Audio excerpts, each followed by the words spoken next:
Seperti kemarin katanya.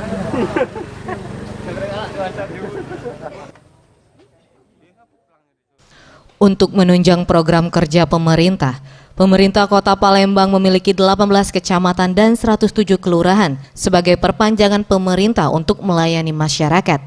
Dari 107 kelurahan yang ada, beberapa di antaranya berada jauh dari jangkauan masyarakat, seperti Kelurahan 15 Ulu, Kecamatan Jakabaring yang terletak di Jalan Aibtu Awahab. Wakil Wali Kota Palembang Fitrianti Agustinda yang mengunjungi kantor Kelurahan 15 Ulu berharap ke depan seluruh kantor kelurahan yang kondisinya kurang layak dapat diperbaiki, baik dari sisi gedung maupun mobiler. Dengan penunjang kerja yang memadai, diharapkan pelayanan kepada masyarakat dapat lebih baik.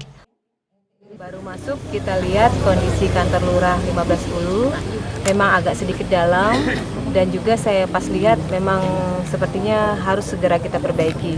Tadi sudah saya sempat bicara dengan Pak Camat, kita akan coba cari lokasi sehingga nanti kantor lurah 15 Ulu ini kalau bisa nanti kita tempatkan di lokasi yang lebih strategis. Supaya apa? Supaya masyarakat bisa menjangkaunya lebih dekat atau lebih mudah.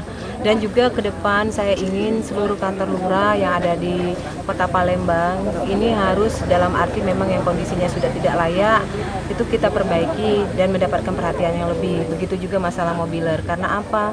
Karena saya percaya sekali yang namanya kantor lurah ini adalah garda terdepan untuk memberikan pelayanan. Usai melakukan kunjungan di kantor Lurah 15 Ulu, Wawako meninjau lokasi pembangunan program Kotaku dan IPAL di Kelurahan 15 Ulu, serta berdialog dengan Ketua RT dan RW serta tokoh masyarakat sekitar. Tim Liputan Sriwijaya TV.